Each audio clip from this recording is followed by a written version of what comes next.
Hi on YouTube. So I promised a quick little video of the underneath of the recent restoration of my GTE. So as promised, here we are. So yeah, a little bit mucky. I'm a bit ashamed about that, but I might just give that a clean before I go back in for the day. But yeah, so yeah, it's put a little bit of light on, hopefully to sort of light it up a little bit. So yeah, this is the underneath, absolutely as expected, rot free. Fairly clean indeed. So just trying to get as detailed as I can of everything. So pretty much everything's been replaced. I didn't really want to keep anything that was old. Obviously all the rubbers have been replaced. Existing pipes have been obviously removed best they can without bending them too much, and etc, and tidied up, painted and put back on.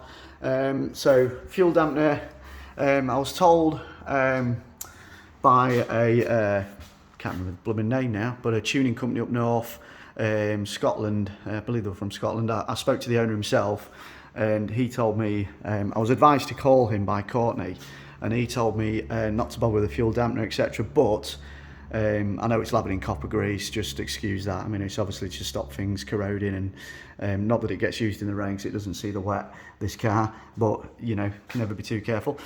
So I acquired that off a lad on Facebook, off the PNG group on Facebook. So I'm struggling to remember his name. My wife can remember his name. She's not here at the minute, but I'd just like to throw thanks out to him. He sold me that at a very reasonable price. I think what he paid for it. So he could have charged me a ridiculous amount of money for that, and he didn't. He just wanted to see this car done. So big shout out to him. Unfortunately, I'm really sorry, I can't remember his name because my wife dealt with it. But yeah, just big shout out, thanks so much. So yeah, really underneath, suppose there are a couple of little bits that could do with tidying up. The gearbox wasn't done by myself, it was done by an outside company. They did paint it a little bit, but unfortunately in transit and stuff, paint's got scuffed a little bit. So other than that, it's fairly, I think I'm doing an injustice to the car the way I'm talking, really, because I mean it's very, very clean. A lot of time's gone into making it look nice. So calipers, not bothered painting them. I did try. Unfortunately, these Delco calipers, they don't like being painted. They've got the press-on seal for the dust cover for the main piston, obviously single pot, and it does not like to go on with any paint. So we had to have them acid dipped again, and they've just been lacquered basically, just to stop them corroding. So they're okay with being lacquered, but other than that, not a good idea to powder coat them. Obviously, yeah, everything else underneath, from what you can see, has been powder coated.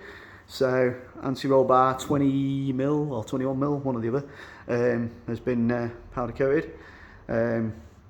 The whole car underneath has been treated with a really good thick coat of there was Raptor. So I've used Raptor underneath. The colour match, the dilute, I don't know what you call it now, the dilutable one where you can add colour. So I think that's fantastic stuff. I think it's more of a bed liner, if I'm being honest, but I know Dave from Salvaging Classics has recently recommended using raw. I've not tried that yet. I've got another car coming soon. I'm hoping to maybe use that raw on, is it raw or war?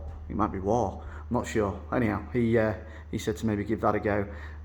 Also, I might just for the sake of being extra cautious, use Lano Guard on over the top of this Raptor. I believe you can use that, you can do that. I will double check, but I would like to just use some of that Lano Guard just to sort of keep it water repellent if I ever get caught out in the rain. Like I say, the car won't be used in wet weather, nor will it be used in winter. It will never see rain or winter if I can help it. So yeah, just as promised. The exhaust, I know, you know, anybody picks up on anything, please point it out by all means. Do it in a nice kind of way. Don't be a dick about it, because obviously a lot of time and effort's gone into this car. A lot of nights in here, a lot of weekends not seeing the kids, etc. So yeah, obviously if there's anything, you know, that you've got a comment to make, you know, just don't be a dick about it. Just you know, I appreciate any sort of comment, say, oh, you know, look, you've got something, you know, that's not quite right. You know, I can appreciate that, and you know, I respect anybody that's got a bit more knowledge to pass on. So yeah, if I missed anything, you know, something's not quite right. The exhaust doesn't fit as well as I'd like. I'll be totally honest. I'm sure you'll all recognise the exhaust. I'm struggling to remember now, but it's a Piper. I'm sure it is a Piper exhaust. Yeah, it is. So yeah, I'm not 100%, you know, pleased with the fit really.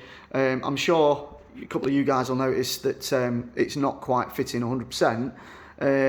But yeah, I've got a guy, Phil. He did most of the fabrication on the panels and the fitting of the panels on the car when it was being restored. I will never ever use anybody else to touch my cars. I mean, he's just so pinpoint with his work. He's so OCD, it is unbelievable, and that is exactly what you want when somebody's working on your car. So yeah, I think it's PDA Fabrications he goes by now. But yeah, so Phil will be addressing the exhaust at a later date when he's got time, and I'm hoping he's going to build me a manifold as well. Again, I'm keeping all the original parts for the car, not because I'm ever selling it, because it's never ever been sold. I've not done it for that. The car's not been built to be sold. It's been built to keep, and then my sons will inherit it when the time comes. So yeah, I hope you can see enough. I'll move the light around a bit, but yeah, it's a lot of time and effort has gone into the underneath. Exhaust shield, heat shield has been powder coated as well. So yeah, done the best I can really. So absolutely no rot. Just a little tip. I know some people might not agree with this, but these bungs, these floor bungs, I recently saw. I'm pleased I did this, by the way. So these bungs, these were glued in with Worth. Seam sealer.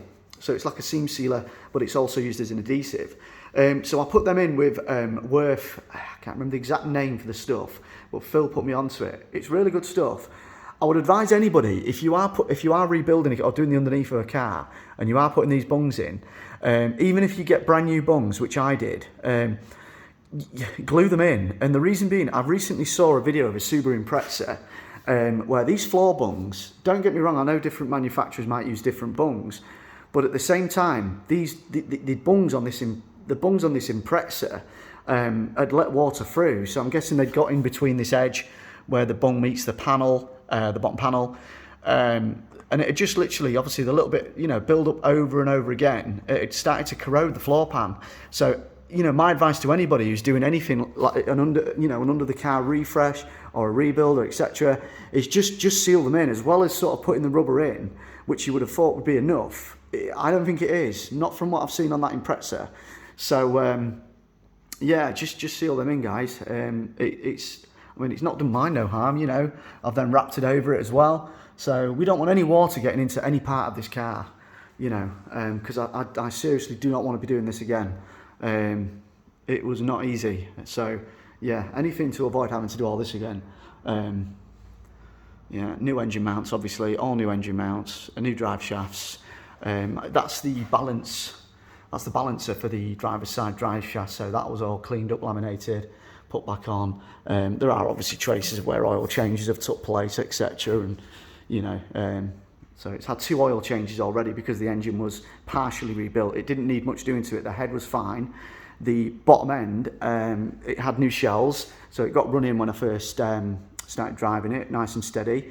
So yeah, other than the crank sort of getting polished and the shells, there wasn't a great deal needed doing to it. I mean, you can do more harm than good to an engine. The head was absolutely fine. Obviously, all the valve ends were cleaned. You know, it was all ported, and the openings for the valves were all obviously clean and ground. So, but obviously basic stuff really. That didn't need to replace much. But yeah, so yeah, that's pretty much it. So okay guys, well thanks for watching. Yeah, any advice, any sort of pointers, really welcome them, and I hope you enjoyed it. Thanks very much. I hope I've done the car justice. Thanks guys.